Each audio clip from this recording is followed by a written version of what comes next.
السلام علیکم۔ صحیح بخاری حدیث نمبر 36۔ آپ صلی اللہ علیہ وآلہ وسلم نے فرمایا کہ جو شخص اللہ کی راہ میں جہاد کے لیے نکلا، اللہ اس کا ضامن ہو گیا۔ اللہ تعالیٰ فرماتا ہے، اس کو میری ذات پر یقین اور میرے پیغمبروں کی تصدیق نے اس سرفروشی کے لیے گھر سے نکالا ہے۔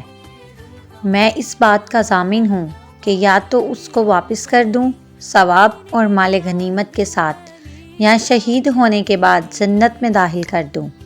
رسول اللہ صلی اللہ علیہ وآلہ وسلم نے فرمایا، اور اگر میں اپنی امت پر اس کام کو دشوار نہ سمجھتا تو لشکر کا ساتھ نہ چھوڑتا، اور میری خواہش ہے کہ اللہ کی راہ میں مارا جاؤں، پھر زندہ کیا جاؤں، پھر مارا جاؤں، پھر زندہ کیا جاؤں، پھر مارا جاؤں۔ صحیح بخاری حدیث نمبر 37۔ حضرت صلی اللہ علیہ وآلہ وسلم نے فرمایا، جو کوئی رمضان میں راتوں کو ایمان رکھ کر اور ثواب کے لیے عبادت کرے، اس کے اگلے گناہ بخش دیے جاتے ہیں۔ صحیح بخاری حدیث نمبر 38۔ حضرت صلی اللہ علیہ وآلہ وسلم نے فرمایا، جس نے رمضان کے روزے ایمان اور خالص نیت کے ساتھ رکھے، اس کے پچھلے گناہ بخش دیے گئے۔ صحیح بخاری حدیث نمبر 39۔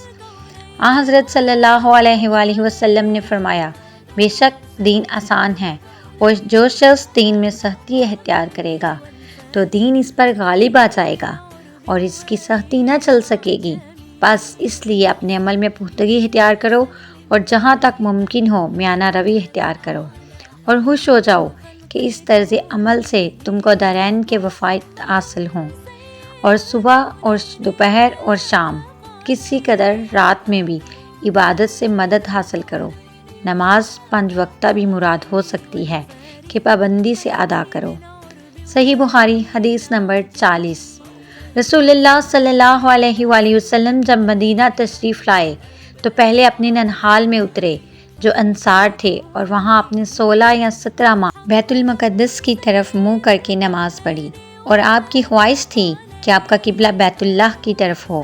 جب بیت اللہ کی طرف نماز پڑھنے کا حکم ہو گیا تو سب سے پہلی نماز جو آپ نے بیت اللہ کی طرف پڑھی عصر کی نماز تھی۔ وہاں آپ صلی اللہ علیہ وآلہ وسلم کے ساتھ لوگوں نے بھی نماز پڑھی۔ پھر آپ کے ساتھ نماز پڑھنے والوں میں سے ایک شخص نکلا اور اس کا مسجد بنی حارثہ کی طرف گزر ہوا تو وہ لوگ رکوع میں تھے۔ وہ بولا کہ میں اللہ کی گواہی دیتا ہوں کہ میں نے رسول اللہ صلی اللہ علیہ وآلہ وسلم کے ساتھ مکہ کی طرف منہ کر کے نماز پڑھی ہے۔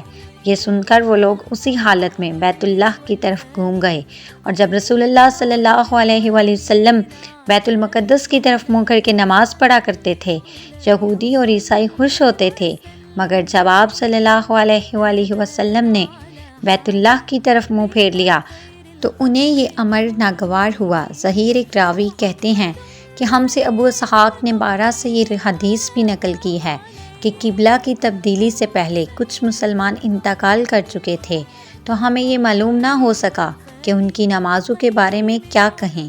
تب اللہ نے یہ آیات نازل کی، وَمَا كَانَ اللَّهُ لِيُضِيعَ أَيْمَانَكُمْ۔ جزاک اللہ۔